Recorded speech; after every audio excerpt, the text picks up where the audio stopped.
Camera opens on a slow motion shot of an old weathered wooden box being unearthed from the soil, roots clinging to its sides. The scene is sun dappled with an ancient orchard in the background. Have you ever wondered what secrets lie buried right beneath your feet? Not treasures of gold or silver, but secrets of the heart, stories of lives lived long ago, waiting for centuries to be told.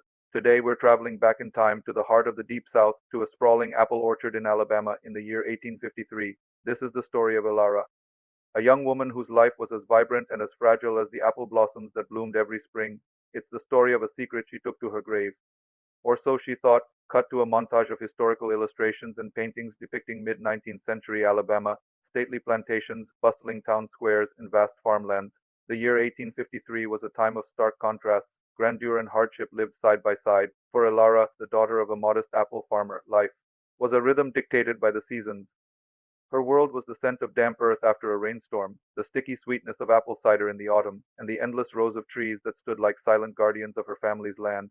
She was known in the small community for her quiet grace and a smile that could rival the summer sun. But behind that smile, Elara carried a world of secrets, a burden too heavy for her young shoulders. Close up on a recreated, antique-looking journal, a hand representing Elara's writes in elegant cursive. Our story truly begins not with Elara, but with a small hand-carved wooden box. This wasn't just any box, it was her confidant. Inside, she didn't keep jewels or coins. She kept scraps of paper, pressed flowers, a single tarnished silver button, and a lock of dark hair tied with a simple blue ribbon.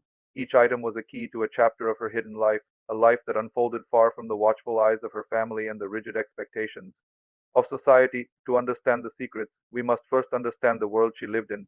Show scenes of people in period clothing, portraying strict social etiquette, women in corsets, men tipping hats. In antebellum Alabama, a young woman's path was clearly laid out. Her reputation was her most valuable asset, and her future was often tied to a suitable marriage. Love was a luxury, and duty was the currency of the day. For a farmer's daughter like Elara, the expectations were simpler but no less rigid. Marry a respectable man, manage a household, and uphold the family's good name. There was little room for deviation, and even less for a secret love that defied every rule. Transition to a shot of a handsome young man's portrait, possibly a daguerreotype style. He has a kind but intense look. His name was Silas. He wasn't a wealthy landowner or a man of high standing. He was a traveling artist, a man with charcoal-stained fingers and eyes that saw the world in shades of light and color that others missed.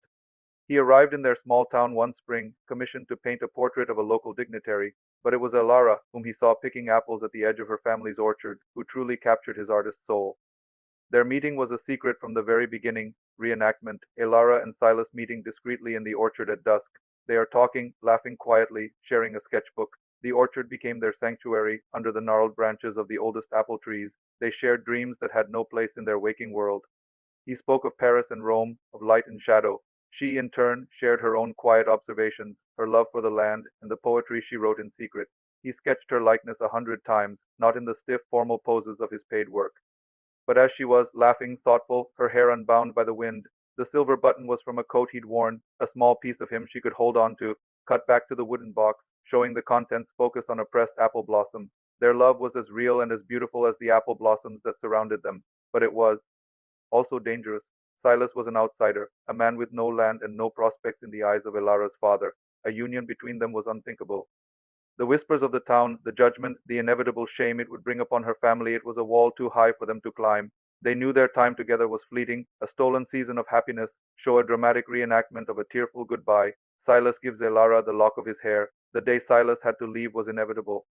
He promised to return, to make his fortune and come back for her. He left her with a final sketch and a lock of his hair, tied with the blue ribbon she had once worn. Elara, heartbroken but resolute, knew she couldn't keep these tokens in her room. They were evidence of a love that could destroy her. Her secret had to be buried, protected from the world. Reenactment: Elara, under the light of a full moon, digging a small hole at the base of the largest, oldest apple tree in the orchard. So one moonlit night, with tears streaming down her face, she went to their special place. She placed the pressed flower, the silver button, the lock of hair, and every secret note and sketch into the small wooden box. She kissed it one last time, a farewell to the only true love she had ever known. Then she buried it deep in the earth, at the roots of the ancient apple tree that had witnessed their joy. She was burying her heart, burying her dreams, burying Silas. Scene shifts to a more somber tone, illustrations of the passage of time, seasons. Changing over the orchard, Elara's life moved on, at least on the surface. A year later, she married a respectable, older widower from a neighboring farm, a man chosen by her father. She became a wife and later a mother. She was dutiful, kind, and well regarded. No one ever knew of the passion and heartbreak she had buried. No one saw the flicker of sadness in her eyes whenever she looked towards that old apple tree. Did Silas ever return? History has no record of it. Perhaps he tried and found she was already married. Perhaps his travels took him far away, and his memory of the girl in the orchard faded like a watercolor in the rain. We will never know. Fast forward to the present day. Show a family having a picnic in the same orchard, which is now part of a historical park or private property. Over. 170 years passed. The world changed beyond recognition. The orchard survived, its ancient trees still bearing fruit. Elara and her family were long gone, just names on weathered tombstones in a nearby churchyard. Her secret lay dormant, locked in the earth until a few years ago. The new owners of the property decided to landscape the area around the oldest trees, and their shovel hit something hard. Reenactment of the box being discovered, cleaned off, and carefully pried open.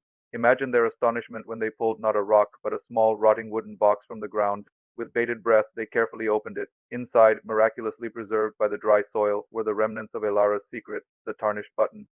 The faded ribbon holding a lock of dark hair, and fragile scraps of paper with sketches of a young woman's face. They had unearthed a ghost, a love story lost to time. Show close-ups of the discovered artifacts, now in a museum display case. By cross-referencing local records and family histories, researchers were able to piece together Elara's story. The girl in the sketches, the owner of the box, was identified. Her buried secrets finally came to light, telling a poignant tale of love, loss, and the silent sacrifices of a woman in a world that gave her few choices. Her story isn't one of grand battles or political intrigue, but it's a powerful reminder that history is made up of millions of individual, personal stories, many of them hidden just out of sight. It reminds us that every piece of land, every old tree, has a story to tell if we only listen. Return to the host, standing in a beautiful, sunlit orchard.